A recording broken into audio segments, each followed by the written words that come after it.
everyone, I'm Ruth. I'm from Rochdale's foster and recruitment team, and today we are joined with one of our foster carers, and we're going to be discussing all things fostering.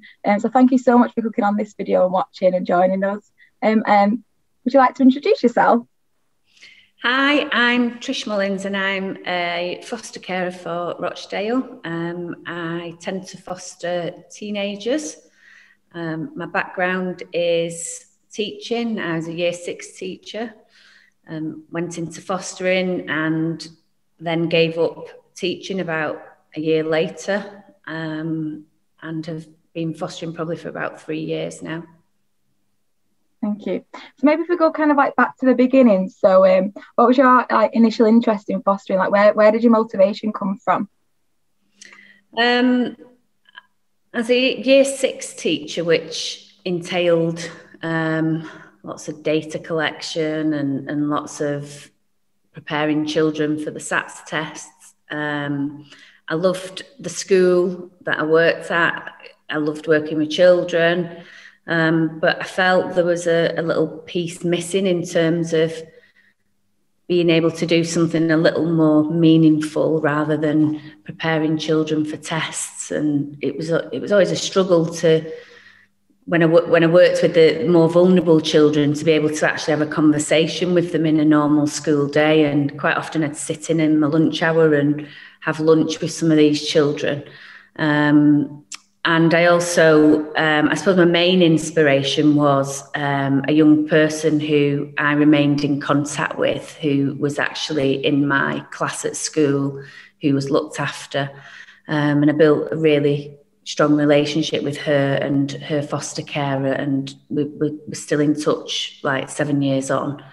And they sort of encouraged me, I suppose, in some ways to look at fostering. It's something that was always there in the background, and I always sort of, thought I want to do it, but then I was never sort of quite brave enough to make the step. And then I went to one of the recruitment events at, information sessions at Rochdale Town Hall, and started off saying, I'll keep my job in teaching and then still foster at a weekend and provide some kind of respite or emergency cover, maybe in the school holidays. And then I ended up getting a young person who was only coming for 2 weeks who didn't leave. So it snowballed, I suppose, from there, and I realised, this is what I want to do, and and I really enjoyed it. It's not always easy, but yeah, of course, yeah. And I felt that I dipped my toe in the water, and then it snowballed really from there. So, what encouraged you to foster teenagers? Because are they slightly older than year 6s, aren't they? So primary school age. I think from the outset, I had an interest in fostering teenagers, and I think there's a couple of reasons. One, I think that teenagers get a bad press, particularly teenagers in care. I think there's a massive stigma attached to teenagers in general anyway in society, that, they're always up to no good and they're doing this and they're doing that. And I think that's even more so for teenagers in care. I think people automatically think that they're going to burn your house down and steal your car, or, and I just feel that they get, a bad press. And I find that you can talk to them, you can have really good conversations, and a lot of the time they just want some attention, some routine, some boundaries, some love. It's good to work with them and not against them, or and you get so much from them.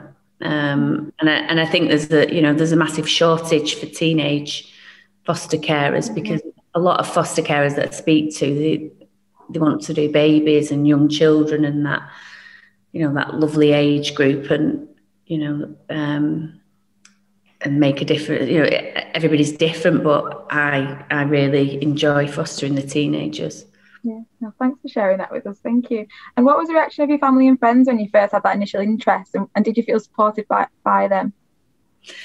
Well, I've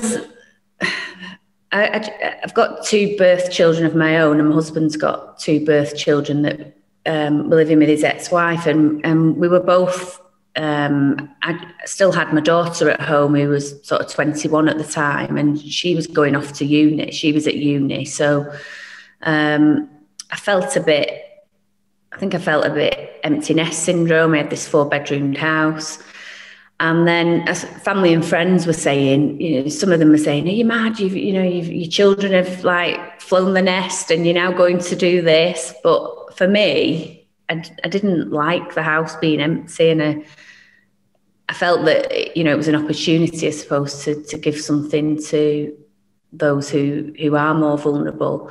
And then so that was the reaction of some friends and family, and others were like, "It's absolutely amazing." And friends and family often put you on this pedestal because they say, "Oh, it's great, I couldn't do that," and it's great what you're doing, and they're really interested. Actually, it's often a topic of conversation, or how's fostering going, how are you finding it. Yeah, and people are generally quite positive. Oh, brilliant. Thank you. And how did you find the process to become a foster carer? I think my experience was it was a little bit longer than it normally would be, in terms of I was working full time and my husband worked away at the time. So I suppose coordinating some of the meetings, because you have to have a number of sessions with the assessing social worker. And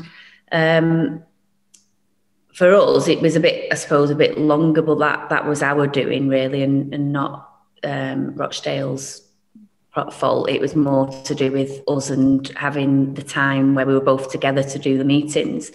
It's an in-depth process, and it looks at every aspect of your life really, from finances to your childhood to your life experiences. And I used to say to my assessing social worker, in some ways, they're a bit like therapy sessions, because you end up reflecting on.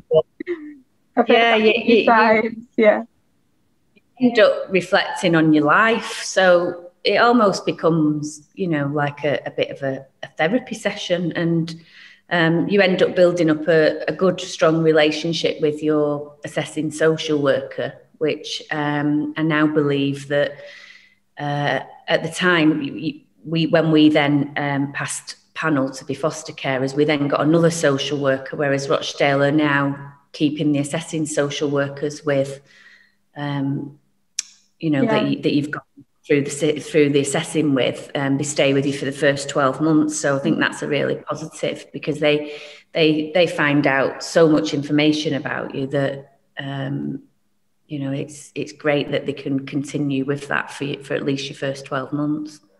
Yeah, definitely. Thank you. And what are the joys of fostering teenagers? What's kind of brought you joy with fostering teenagers?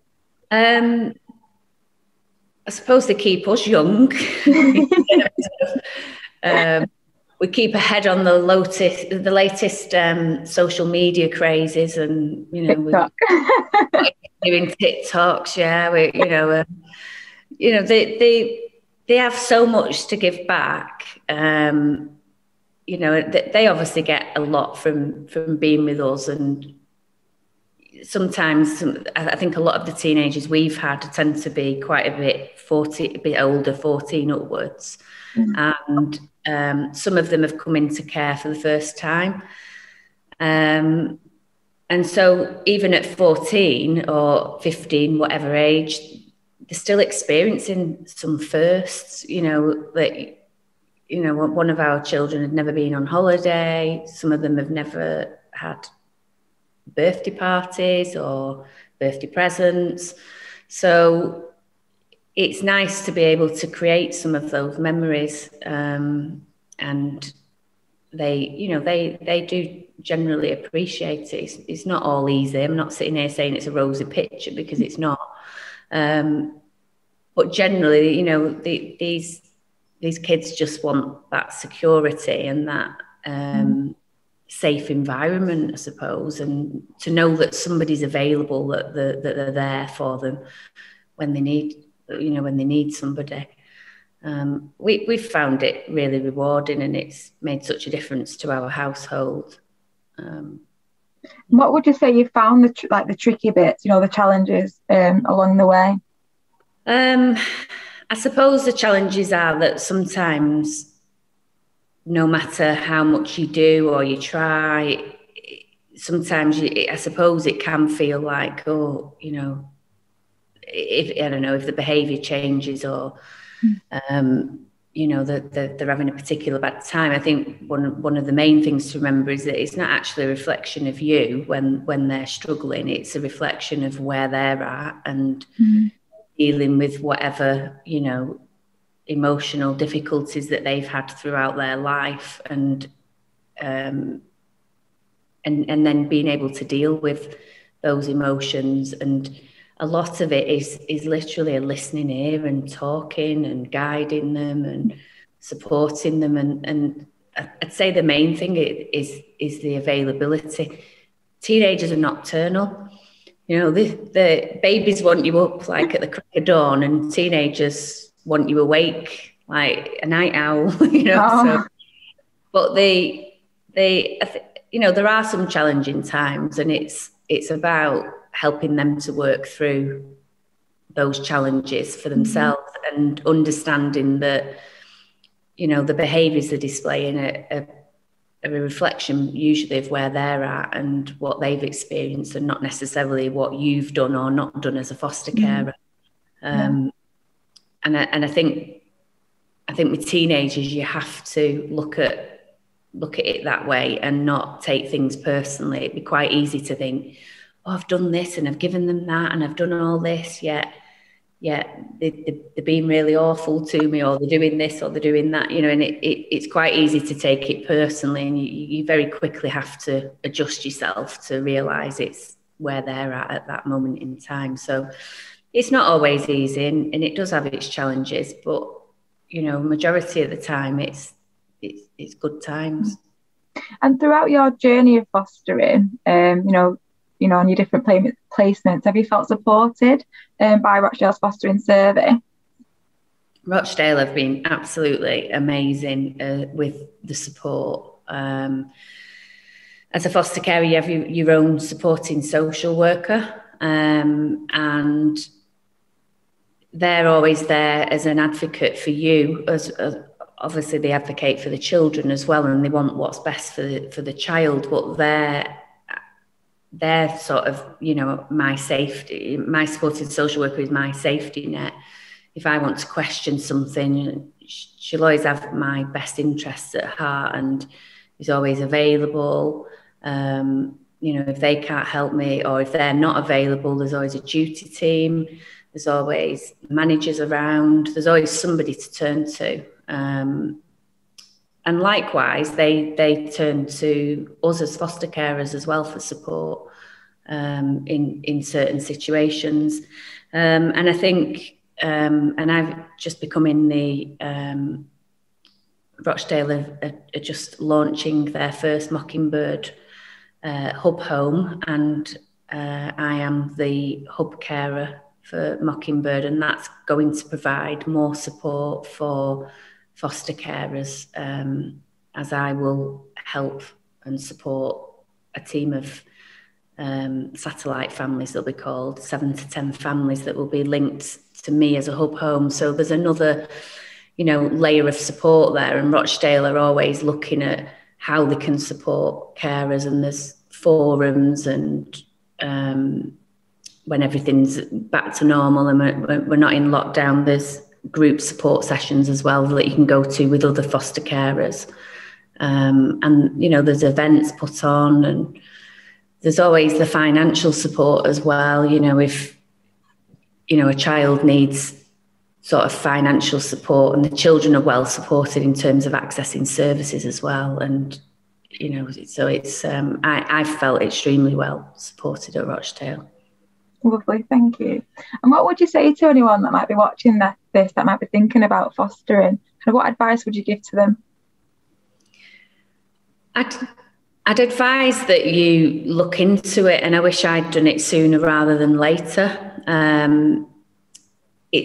I was in a really demanding, busy teaching role, and it's given me a better work-life balance, which sounds a little bit crazy because you've got children with you, in your house 24/7. But one of the reasons I do like fostering teenagers is that they've got that little bit more independence. So as much as they want to know you're there and that you're available, they also want a lot of their own time, and they're not waking up at the crack of dawn. So, I just wish that I'd thought about it for a long time, and I wished I'd looked into it and actually done something about it sooner. And, the children are at school in the day, so I actually get more me time and time where I can do things for myself that I couldn't do really when I was teaching full time. Yeah. Oh, thank you so much. Thank you so much for taking the time to speak with me and kind of sharing your experience. I think that'll be really invaluable to a lot of people watching that, to hear it from someone that's had that experience. It's great. So thank you. And I suppose I kind of want to say now is, if there is anyone watching this that's thinking of fostering, to reach out to one of us. We'd be more than happy to answer any questions. Our contact details are available on our website, which is www.rochdale.gov.uk/fostering. And also we do have a Facebook page as well, so feel free to contact us on there. So yeah, thank you so much, Trish. That's been amazing. Thank you so much for joining us, and I hope to see you again soon. Thank you.